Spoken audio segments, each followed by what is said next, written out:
We get asked regularly for our credit card recommendations and for strategies we have on points and miles in both our YouTube comments and in our regular lives. We've been playing this game for a long time. But this game isn't what it used to be. The rules have changed, the cards are way more expensive, and the banks have gotten a lot smarter.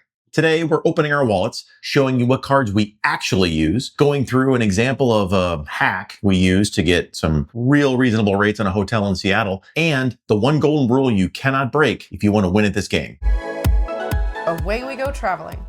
All right, so let's start with what we actually carry in real life. I'm considered the, as you'd call it, premium user because I have one of the cards with a really hefty annual fee, but a lot of benefits. We'll come back to that here in a minute. All right, so the ones I actually carry, I have the Chase Sapphire Reserve, the Amex Gold, the Chase Ink Business, and the Built card. Starting at the top, the Chase Sapphire Reserve, we've both had this card at different points in our lives. Kara's the only one that has it right now. We carry that card primarily because it has really good travel protection.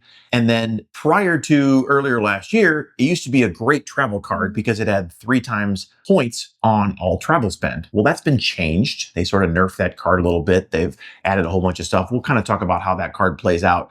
So that card is not the one I would recommend necessarily anymore. It used to kind of be the no-brainer card because it has a really good travel credit. The annual fee used to be $550. It came with a $300 travel credit. So really your annual fee was only $250 and it has some great bonuses, great travel partners. Chase is one of the better cards.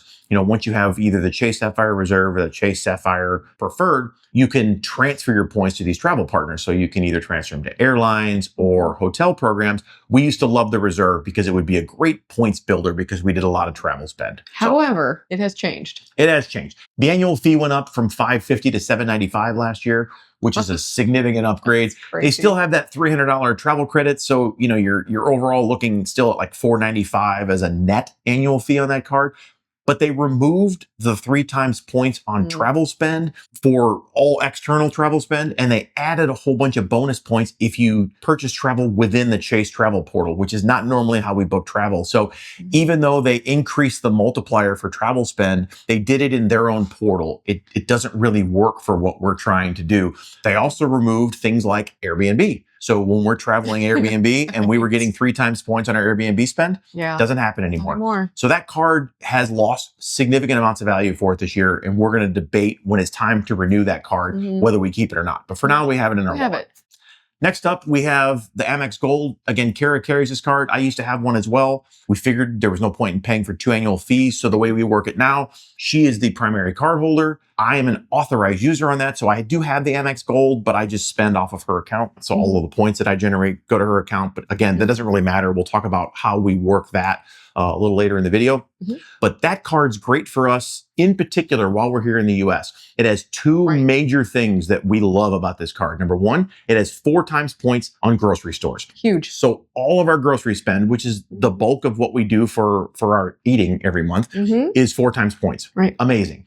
The big hack, every grocery store, especially if it's a specific grocery store, not like a Walmart that's got groceries to it, but a grocery store that sells gift cards. So there's an Airbnb gift card. They sell Apple gift cards. They sell any kind of gift you want to give someone. Amazon gift cards. Amazon fast gift cards. food, gas, you name it. There's a gift card for it at a grocery store. If you buy that gift card at a grocery store, it counts as grocery spend. You get 4 times points on all that spend. Yeah. So if you're a little bit preemptive with your spending and you know you're going to be spending on Amazon, or you know you're going to buy a new iPhone, or you know you're going to buy whatever it is, if you buy those gift cards in advance, you can get 4 times points on those. Huge. That's a great use of that card. So we love that card for that reason. When we travel internationally, that card probably gets reevaluated because it becomes less valuable. If it's taken at all overseas. But for now, we're carrying that card for a very specific reason. And it also does 4 times points on dining spend as well. So any of the external dining spend that you've got. So basically, if we're consuming food, we're using the Amex Gold. Or if we know we're going to have spend that we're going to be able to put on a gift card, we'll buy that in advance on the Amex Gold and get 4 times points for that. So that point account builds fairly quickly. So I also carry the Built card. That card is primarily used for rent. So when we sold our house and got an apartment, we had rent that we paid with the Built card. And now, even when we stay in a couple furnished finders or places that take rent that will take it through an online payment portal, we can use the Built card and get points for our stays on the road. Right. And it's not a lot of points in that case because, we don't have an apartment anymore that we were paying consistent rent on. When we had the apartment, we generated quite a few points on that card. Yeah. Now it's just kind of there, and we add maybe a few thousand every couple of months. But that is a nice card that'll transfer to several good airline partners. There's a few airline partners that Built has that are unique to them. So it's a card that's great for us to have because it adds a few extra airlines into our overall portfolio of things we have available to us. So my final card is the Chase Inc. Business Unlimited. That is a $0 annual fee card. And really the reason why we got that is for the initial spend bonus. So once we got through the bonus, that's just an extra card we have in the repertoire. Yeah, it was a no annual fee. I think it was 90,000 bonus points. It's kind of a no-brainer for us. Yeah. And we'll talk about why and how the initial bonus is so important and why we ended up with that card. But yeah, Kara's last two cards are both no annual fee. The Built card's no annual fee. Her business card is no annual fee. So it kind of offsets her cards that have a little more of an annual fee on them, kind of soften that blow a little bit, but still add a whole bunch of bonus points and give us a whole bunch of good travel partners that we can transfer points to. Okay, what cards do I carry? Those. Hold on. So to start off, I carry the Capital One Venture X. It's a great all-around travel card. It essentially pays for itself. It does have an annual fee of $395, but it has a $300 annual travel credit. They also give you 10,000 bonus points on your anniversary, so those are worth about $100. So in reality, with just owning the card, you're kind of up $5 even before you start. But it also includes some really great travel partners. Again, that Chase has travel partners, Amex has travel partners, Capital One has travel partners, Citi has travel partners. There's a lot of overlap, but there's a lot of ones that for each one of those are unique to those. So in this case, Venture X adds a few travel partners for us. They also have a very unique feature. You can pay for anything you want on the Venture X card with points. So just because you don't have a travel partner, if you want to spend points, if you have enough Venture X points and you want to spend points and buy a $30,000 cruise, you can technically pay for it with points because they apply their points at 1 cent per point.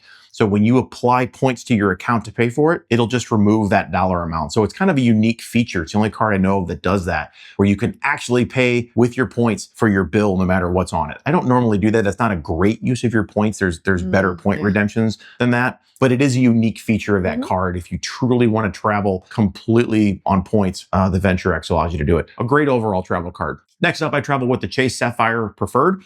It is the lower tier card from the Chase Sapphire Reserve. It's a $95 annual fee, I think right now. If I had to guess, knowing Chase, it's about to go up. I've had that card for a long time. It does not include things like Priority Pass that the Chase Sapphire Reserve does, so you don't get those premium features with it, but the annual fee is pretty low. It's a good all-around Chase card for having sort of an entry into the Chase travel partner portal. If you want to transfer your points to a Chase partner, Marriott, Hyatt, Delta, doesn't matter who it is, who you're transferring points to, you have to have the preferred or the reserve card. So in my case, I carried the preferred so I could transfer points in, but keep that annual fee low. That card we use occasionally. It's a good catch-all card for a lot of things. It used to be a lot stronger than it is. I think they've kind of softened both of those cards. Right. For a long time, again, we've played this game for a long time.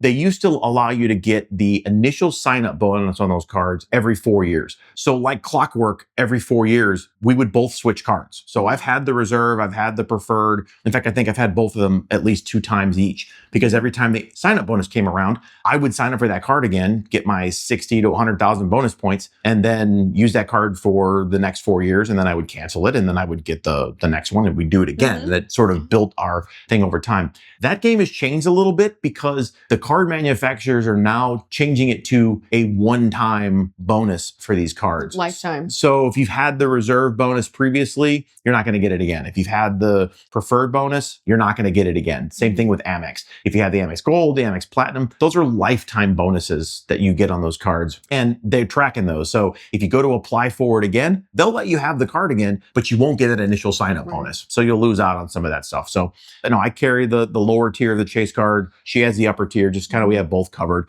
At some point, maybe we'll consolidate that. We may not carry both of them depending on what it is, but right now we have both of those. I carry the Chase IHG card. It has a $99 annual fee, but it gives us platinum status at IHG. So when we stay at hotels, we get all kinds of bonus points, but more importantly, we get platinum status without having to stay all those days. So it's just a really nice thing. It's a kind of a status card. If you're going to be traveling quite a bit, you're going to be staying in a hotel. There's also a Chase card for Marriott that gives you platinum status. Which you used to have. I used to have that, but we kind of stopped staying in Marriotts for the most part. At least for now. Maybe when we go overseas, we'll change it again, and maybe I'll get that card again. But for right now, it wasn't helping me. And what is it? What IHG? What properties are IHG? So IHG is your Holiday Inn Express, Intercontinentals. There's Kimpton. There's all kinds of the whole line of those things. But we get status from that. It's not the highest tier status. It's the second one down. Just like Marriott Platinum is the second tier status that you're going to get with a credit card. But that's pretty good for not having stayed in the hotels. You get nice perks. Free Wi-Fi or breakfast. Late checkout, those kind of things. So we carry that card for that reason. And then I also have a Chase business card. I have the business preferred. Again, primarily because we wanted the initial sign-up bonus. That's really, if you're trying to build points and miles, that initial sign-up bonus is where you're going to get most of them. I mean, unless you have an incredible amount of spend, most of your points are going to come from those initial sign-up bonuses, and then maximizing how you use the card, making sure you get all those little bonuses along the way. But I use this card. I got a pretty good sign-up bonus for it. And then this card actually fills in for where your Chase Sapphire Reserve used to do for us. It has 3 times points on that travel spend again. So we've switched all of our travel spend over to this Chase card that now does, again, 3 times travel points. So almost all of our spend is related to either eating or traveling. There's kind of have both of those covered in this case. So that card's been really great. We've been able to get back our 3 times points on travel spend. We are not super optimizers when it comes to this. Right. You can really optimize this game. And if you really want to, and I'll give you some tips on that, but we don't optimize fully. I'm not trying to have a second job, trying to figure out that I've lost out on maybe 1 times points on a particular card, on a particular spend because I forgot to carry it with me or I didn't remember. I don't do that. I do sort of the horseshoes and hand grenades game of this, right? I get close enough. I get most of the points that we should be getting for this. I get the bulk of the spend we should be getting for this on these points with very, very little effort. In general, we have a lot of cards, but not enough that it's difficult to know, okay, this card is for this spend, this card is for this spend. It's pretty simple at that point. So one of the benefits we have is making this points game a 2-player game. So before we talk about the spending of it, let's talk about the pooling that we do on 2-player mode. For example, I've listed multiple Chase cards and they all have their set of points. All of my Chase personal cards go to my one big Chase account pile of points, right? So all the cards I have, all the spend I have go into one big pool. The business card is a separate pool, but you can combine them. I'm not going to cover that, but basically you've got one big pool of points per person. Kara has her own set of points. Her cards, her personal cards all go to one pool. Her business card goes to another pool. But that pool and my pool technically are separate. However, because we're married, because we share this household together, you can link those 2 sets of cards together and you can actually transfer points back and forth to each other without any sort of fee or penalty for doing that. So if one of us needs to book a flight or transfer points to a hotel partner and we don't have quite enough, we can just shift those from my account over to Kara's. She can then transfer to that partner. And now we can book whatever it is we need without having to either buy extra points or not be able to book that on points and have to use cash. So because we pool those points together at Chase's level, from our perspective, we have one gigantic pile of Chase points that we can then use for either in the Chase travel portal or transferring to travel partners. So the Chase one's really easy. I mean, obviously we do it because we're married. I'm fairly certain that if you live at the same address, you can do the same thing. So if you're not married to someone, but you're sort of cohabitating and you have the same address, Chase will allow you to pull those together. Chase is a really easy one. Capital One, my Venture X card, again, super easy. This one's actually really easy. You can transfer points points to any other Venture X user or any other Capital One user, whether you're in the same household as them is not. Right. Really easy. We don't carry any Citi cards. At some point, we'll probably get some, but Citi has the same type of thing. If you have a Citi account, you can transfer points to other people. That one's a little different though, because when you transfer them, you have 90 days to use them. So make sure you're not transferring points inside your Citi accounts unless you know you're ready for that spend. Don't just transfer them and try to park them there because they will expire. Okay, Amex. Amex is a tricky one. So as I mentioned before, we used to both have a gold card. We both had our own pile of Amex points. And when I got rid of my gold card, my Amex points sort of stayed in my little pile, but they were kind of abandoned there. So what we ended up figuring out was if you are an authorized user on someone else's account, they, in this case, Kara, can transfer points to my travel partners. I can't transfer points to hers, but she can transfer them to me. Because I'm the primary user. So we picked the direction we did because in most of the cards, I have the IHG status, I have lifetime Marriott status, I had some of the airline statuses. So I had the statuses from having traveled through work. And we wanted to be able to use her points to then apply to that status. So we made her the primary user on the Amex Gold. I'm the authorized user. She can now transfer my direction. I cannot transfer that way. So they're still kind of pooled. It's just not as easy to use. And when you're doing this, you have to make the decision as who's the authorized user and who's the primary user so you know which direction those points can flow. So while this sounds a little complicated, we have a very simple goal. We just want these points to be combined and pooled for our household. So it doesn't matter who earned them as long as we have them available for our travel. Right. All right. Having the points is one thing. How we spend them is another. And we kind of have a split strategy. And it's still kind of an ongoing strategy for us. So for right now, while we're traveling in the United States, we rely heavily on the IHG card because they have a lot of sales that give you a 100% bonus when you purchase those points. Sounds kind of weird that you would purchase points, but when they have the 100% bonus sale, you know, if you buy 50,000 points, they also give you 50,000 points. And the way that ends up working out, you get the points for about half a cent per point. Most of the redemptions you can get at IHG are a little better than that. So normally you're going to get somewhere in the 0.9 to 1 cent per point when you do the redemptions. So when you book with points rather than booking with cash, it's going to be a little cheaper. The other advantage of booking with points, you always get flexibility. Those are fully refundable and they're refundable to points. So you don't have to tie up any money. The other advantage is they don't charge tax on those rooms. So if you're paying cash, you're going to be paying the cash rate as well as paying taxes. If you're paying for points, you're just spending your points on whatever the redemption rate is. So there's a lot of advantages for us using points and buying those points from IHG while we're here. We're not using a ton of them. We're not big hotel users yet. But when those good sales come around, we'll buy those points and bank those in our IHG account. So we do have plans for international travel. And for that, we're treating our Amex and Chase points like gold. Right. We're stacking those up. We're doing our best to not spend our Chase and Amex points because they have a lot of value for long haul airline flights. When we get to that point, you're talking 2, 3, 4 cents, sometimes even more, depending on what kind of deal you can get. So the long haul flights are really good deals. And then the hotels that you'd stay in overseas, the redemption rates are through the roof compared to the United States. So we're trying to stack those points, do the best we can to have our spend now and those multipliers and those bonuses add to our large Chase and Amex piles that we can then spend those overseas and make those points go a lot farther.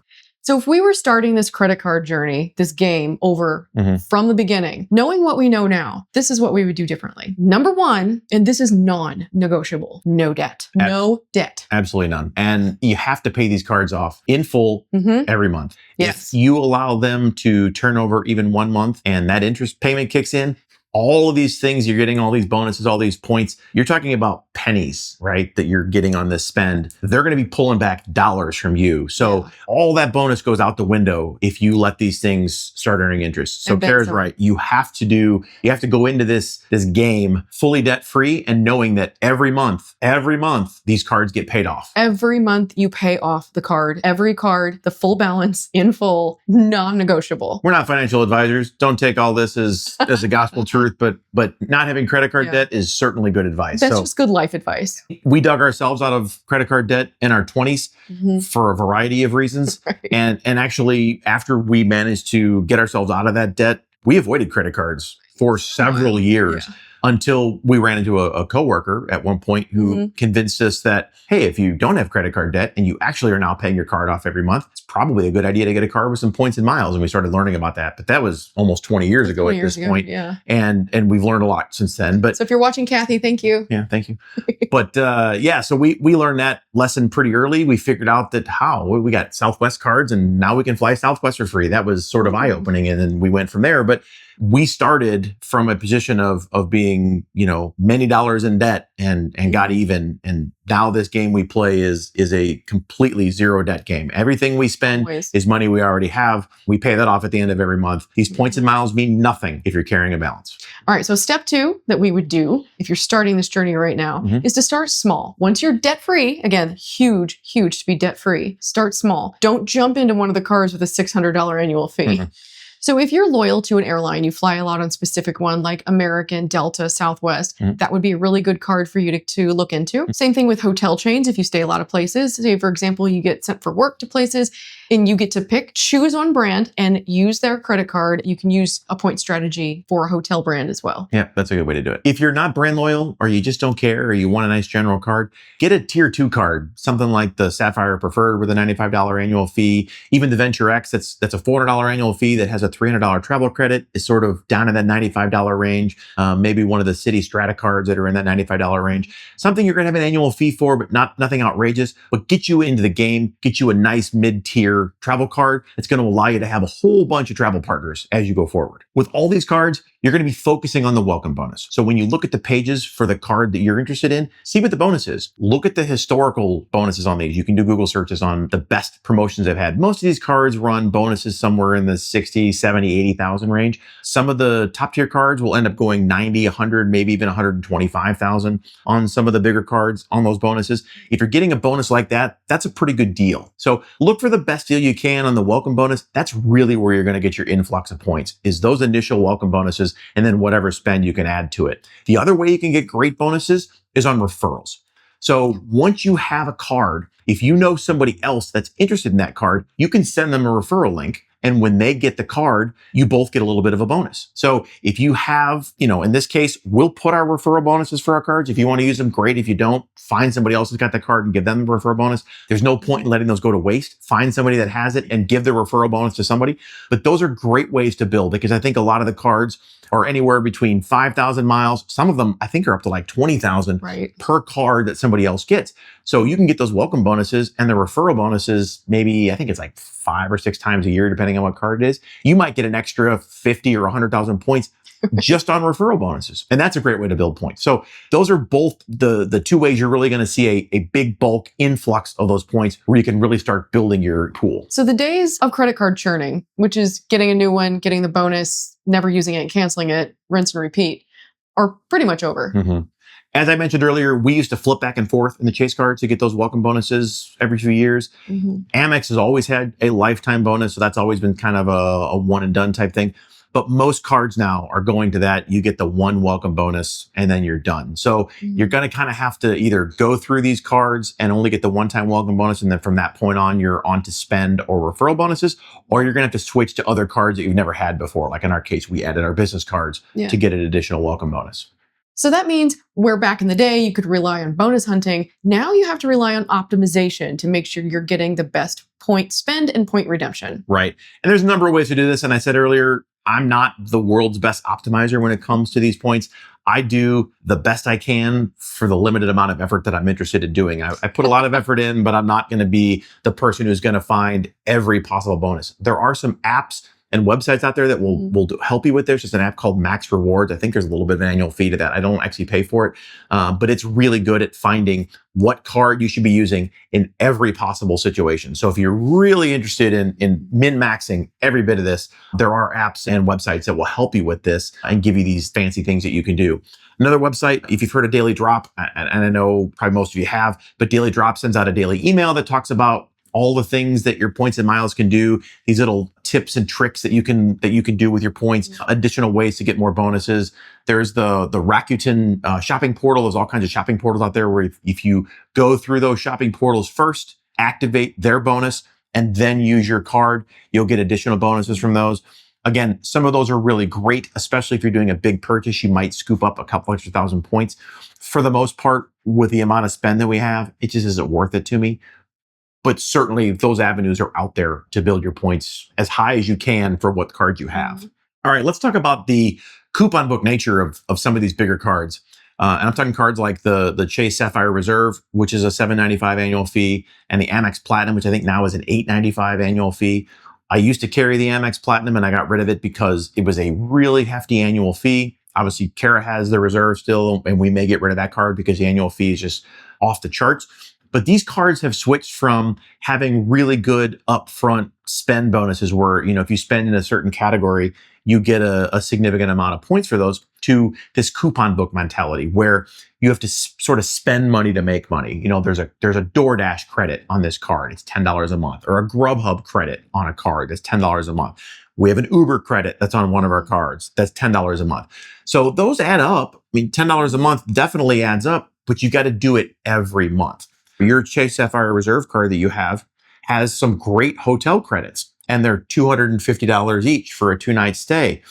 Only at certain hotels, and you got to have a 2-night stay. So you got to have two-night stays. And then there's a generalized hotel credit, and you got to have certain hotels that activate that. So there's some really good savings in there, but you've got to do it sort of in this little coupon book way where you go, let me clip this coupon. Now I'm going to go use this one service and I'm going to get that money back. Same thing. Like if you have, I think you get Apple TV, I think you can get for free. You can get Apple Music for free. All these little things that if you use on a day-to-day basis and you were spending money previously, yeah, those are great. That'll save you $10 or $20 a month. But if it wasn't a service you already had, it doesn't necessarily benefit you. Right. And when Amex raised their annual fee to $900 and all the things in the coupon book didn't apply to me, that's a no-brainer. I'm getting rid of that card. Right. So in our case, we did have something that was actually really good for this year for the Chase Sapphire Reserve. I was able to use one of those coupons sort of to our advantage. We're staying in Seattle for a few nights, and it was actually going to be a 4-night stay. And I had booked it. And when I booked it through the Chase portal, and it was going to be, I think, approximately $2,100 or about 136,000 points, I think, when I was looking at the two things. And that was on my Chase credit card. So my Chase credit card, inside the Chase portal, I get a certain amount of bonus points. Kara's card gets a different amount of bonus points because it's a nicer card. She gets more bonus points. So I looked at it through her card. Her card, I think, was like 110,000 points to book it instead of the 136,000. So that's good. So we're going to save a few there. That's certainly value there. But then I started looking at the card and I realized they had those hotel credits. So what I ended up doing was I took our 4-night stay, I turned it into two-night stays. Each one of those stays activated the $250 credit for that particular hotel, which was great. And then one of those stays, because it's another $250 credit that's on that card once per year, activated on the first day. So that first day, we got $250 for being the one hotel credit, $250 from the other hotel credit, which is $500 off. And then I paid with the rest in points, which I think ended up being like 20,000 points. So now I'm paying 20,000 points and $500 in credit from this card for our first 2 stays. The second part of that stay, I activated the $250 credit. I think the rest of the points ended up being like 40,000 points. I booked that stay. We ended up booking a total of 60 some odd thousand points instead of 110 on this card. Yeah. Activated all these credits and ended up saving about $700, I think, in points that we would have used had we booked it. Now, that was a huge pain in the butt. It's a good deal. But to use these cards effectively, you have to kind of go through the fine print and look at every deal that's on there and figure out if this coupon book card is really going to help you. And the key is looking at that card in advance, seeing what the card offers, what the bonuses are, what things it gives out for free. Do you already use those services, or are you going to have to spend money to make money? Because for us, if we weren't going to stay in that hotel, I didn't go pick that hotel to use that credit. I had already picked that hotel previously and then figured out there was a credit and I had to go back and cancel the thing and redo it. It would have made no sense for us to just go book a hotel just to burn that credit. Yeah, you could do it. If you want to go have a nice night at a hotel, that's fine. But you're not really saving any money on that. You just might be getting a little bit of an experience. So in my mind, I like these cards to give me value on things I'm already going to do rather than making me spend money money to get additional value out of the card based on the annual fee. So it ended up being a really good thing for us. I think, that alone, those 3 triggers basically pay for the card for us for this year. So that's great. On spend I was already going to do, but will I keep it going next year? I don't know. I don't know if we'll have that same spend for next year to make it worthwhile. So you just have to keep that in mind. There are some really good deals to have on these heavy hitter cards, the ones with the massive annual fees, but you got to be careful how you spend it. And sometimes you got to play a few games on how you shuffle points around and how you book these stays. Okay, lastly, with these cards, and depending on which card you have, and I'm not going to cover all of them, but you get status for different things: hotel status, airline status, rental car status, and our cards provide us, in our case, targeted status. We wanted the IHG status. When we start traveling more overseas, we'll scoop the Marriott card up again and get platinum status again. Those things are going to help us when we're traveling. So we only get the cards that are going to help us for the status that we need currently. I don't worry about having those statuses all the time. So when you're looking at these cards, evaluate not only the annual fee and the bonus points and the multipliers and all things, but what status does it give you? And does that add to your regular life or your travel life in a significant way? Because there's a lot of value in that as well. So points and miles have been a huge part of our travel, both pre-retirement and now post-retirement. It's a big part of our strategy on how we're going to try to keep our costs down as we continue to travel. So let us know in the comments, what's in your wallet? No, seriously, what card do you like? Thanks for watching. Happy traveling.